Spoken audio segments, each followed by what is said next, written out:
அனைவருக்கும் வணக்கம். நாம் இன்று பார்க்கக்கூடிய வாசிப்பு கேண்டில் வேக்ஸ் ரீடிங். அதற்காக எடுத்துக்கொண்டது பச்சை நிற கேண்டில். ஓகேவா? ஸோ இது ஒரே ஒரு மெழுகுவத்தி வச்சு தான் நான் உங்களுக்கு வாசிப்பு எடுக்க போகிறேன். இதில் யாருக்கு எது பொருந்ததோ எடுத்துக்கோங்க, பொருந்தாததை தவிர்த்திடுங்க.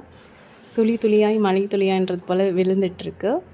அதே போல் இதுலேருந்து எடுத்தோன்னு ரெசினேட் ஆகிற விஷயங்கள் நீங்கள் இளமையாக இருக்கலாம், இல்லை முதுமையாக இருக்கலாம். ஓகே, 70+ கூட இருக்க வாய்ப்புகள் இருக்குது. என்ன தான் 70+ இருந்தாலும் உங்களுக்கான ஆசை, கனவு, விருப்பங்கள்னு இருந்திருக்கும் இல்லையா? அதெல்லாம் நிறைவேறிச்சா அப்படின்னு கேட்டால் இன்னும் ஒரு சிலருக்கு அதெல்லாம் நிறைவேறலை அப்படிங்கிறது போல தான் இந்த வாசிப்பில் எனக்கு தோணுது. அது என்ன ஆசை, கனவு, விருப்பம் அப்படின்னா உங்களோட திருமணம் சார்ந்து இருக்கலாம், இல்லைனா உங்களோட படிப்பு சார்ந்து இருக்கலாம், உங்களோட வேலை சார்ந்து இருக்கலாம். ஸோ இது போல் நீங்கள் இளமையாக கூட இருக்கலாம். ஒரு திருப்தியற்ற மனநிலையில் இருக்கிற மாதிரி இருக்குது. இன்னும் ஒரு மிக சிலருக்கு மட்டும் அவங்க என்ன விரும்பினாங்களோ அதை அவங்க கைப்பற்றியிருப்பாங்க.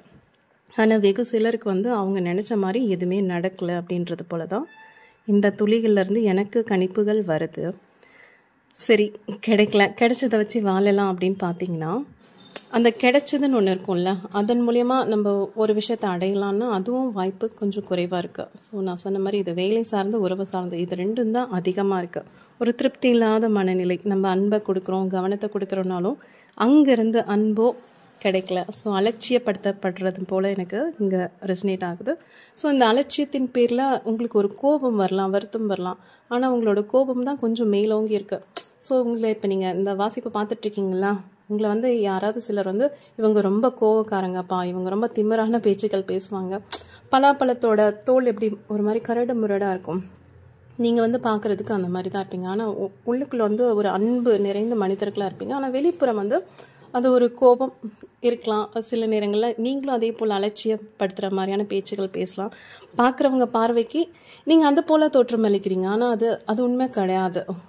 நீங்கள் அப்படி மாற்றப்பட்டு இருக்கீங்க அப்படிங்கிறது போல தான் இந்த பிரபஞ்சம் சொல்லுது. எனக்கு இந்த வாசிப்பில் தெரியுது. ஸோ இது ஏன் அப்படின்னா, நான் சொன்ன மாதிரி இந்த உறவு சரியில்லை, வேலை சரியில்லை அப்படிங்கிறது போல் இருக்குது. சரி, இதெல்லாம் சரியாகுமா அப்படின்னா ஆகிறதுக்கான வாய்ப்புகள் இருக்குது. சரியா? ஸோ உங்கள் வாழ்க்கையில் சில சவால்களை நீங்கள் சந்திச்சுட்டு இருந்திருக்கலாம், இல்லை சவால்களை சந்தித்து அதன் மூலிமா ஒரு வெற்றி கண்டு இப்போ முன்னேறி இருக்கலாம். ஓகேவா?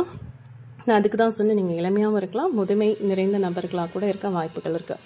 ஆனால் இப்போ பிரபஞ்சம் கொடுக்குற ஒரே விஷயம், நீங்கள் எல்லாத்தையுமே ஒரு சமநிலையோடு அணுகுங்க அப்படிங்கிறது போல தான் இந்த ரீடிங்கில் எனக்கு தெரியுது. கருணையுடன் அணுகுங்க. அதே போல் புரிதல்கள், உங்களோட உள் உணர்வு, அது துணை கொண்டு நீங்கள் புரிஞ்சுக்கோங்க. வெளி கண்ணோட்டத்தில் பார்க்காதீங்க. சில விஷயங்களில் உங்களோட உள்ளுணர்வை சொல்கிறதையும் நீங்கள் கேட்கலாம் அப்படிங்கிறது போல தான் இருக்குது. குழந்தைகள் சார்ந்து நல்லா இருக்குது. இது எப்படின்னா, இந்த படைப்பில் ஒன்று நல்லா இருக்குது, ஒன்று நல்லா இல்லை அப்படிங்கிறது போல இருக்குது. சிலருக்கு அவங்க அப்பா அம்மா நல்லா அமைஞ்சிருக்கலாம், ஆனால் வாழ்க்கை துணை அவ்வளோ சரியாக அமைஞ்சிருக்காது. அதே போல் சிலருக்கு வாழ்க்கை துணை சரியாக அமையலனாலும் குழந்தைகள் ரொம்ப நல்ல குழந்தைகள் அமைஞ்சிருப்பாங்க. ஸோ இன்னொன்று சில பேருக்கு அவங்களோட குழந்தைகளை கொஞ்சம் நம்ம அதிக கவனம் கொடுத்து பார்க்குற மாதிரி கூட இருக்கலாம். ஸோ இதை ஒன்று, என்னை இப்போ இப்படி மாட்டி விட்டுட்டாங்களே அப்படின்ற ஒரு வருத்தம் இருக்கலாம். ஆனால் பிரபஞ்சம் சொல்கிற ஒரே விஷயம் இதுதான், இதுக்கெல்லாம் நீங்கள் கவலைப்படக்கூடிய ஆளே கிடையாது. ஓகேவா? ஸோ நீங்கள் ஒரு பக்குவ நிலைக்கு வந்துட்டீங்க, வாழ்க்கை எப்படி வாழணும்னு தெரிஞ்சிடுச்சு.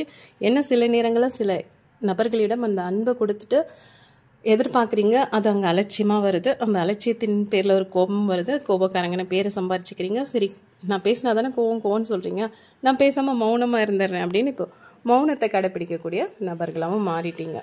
ஸோ தெரியுது.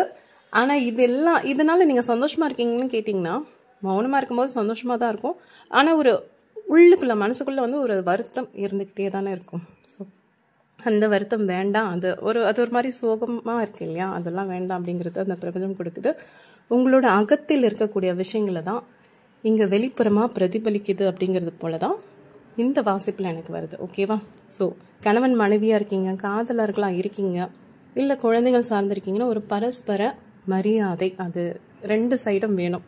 அந்த மரியாதை கொடுக்காதனால தான் சில இடங்களில் முரண்பாடாக சில விஷயங்கள் நடக்குது அப்படிங்கிறது போல இருக்குது. ஸோ எனக்கான மரியாதையை கொடுத்தாலே போதும்பா அப்படிங்கிறது போல் இந்த வாசிப்பில் தெரியுது. ஸோ இதை நீங்கள் பார்க்குறீங்கன்னா, உங்களோட காதலனோ காதலியோ கணவனோ மனைவியோ குழந்தைகளோ யாராக இருந்தாலும் ஒரு மரியாதையோடு நடத்துனீங்கன்னா அது உங்களுக்கு லாபத்தை கொடுக்கும். உங்களுக்கு அதே மரியாதை திருப்பி கிடைக்கும், மனமும் மகிழ்ச்சியாக இருக்கும். இந்த வாசிப்பில் இந்த இதயம் இப்போ பச்சை கலரில் அழகான வடிவத்தோட காட்சி கொடுக்குது. ஸோ இப்போ உங்கள் மனநிலை ரொம்ப சாந்தமான மனநிலையில் இருக்கீங்க. இது அப்படியே கெட்டியாக பிடிச்சிக்கோங்க. நான் சொன்ன மாதிரி அகத்தில் இருக்கிறது தான் உங்களுக்கு வெளிப்புறத்தில் பிரதிபலிச்சிட்ருக்கு, புறத்தில் தோற்றத்தில் தெரியுது. ஓகேவா? ஸோ நீங்கள் ஈர்ப்பு விதி பயிற்சி பண்ணக்கூடிய நபர்களாக இருந்தீங்கன்னா நம்ம எதை ஈர்க்கிறோம், நமக்கு எது தேவை அப்படிங்கிறத ஒரு தெளிவான கண்ணோட்டத்தில் பார்த்து ஈர்ப்பு விதி பயிற்சி பண்ணுங்க. சில நேரங்களில் நம்ம தவறான விஷயத்த கூட ஈர்த்துடும். ஸோ மனசில் ஏதாவது கோபம், வருத்தம், பொறாமை அது போல் இருந்ததுன்னா அதெல்லாம் தூக்கி தூரமாக வச்சுருங்க. இப்போ நீங்களே பார்க்குறீங்களா, பிரதிபலிப்பு. நீங்கள் பிரதிபலிக்கக்கூடிய நபர் தான். ஸோ எதை பிரதிபலிக்கும்? அன்பு. எஸ், அன்பை மட்டும் பிரதிபலிங்க.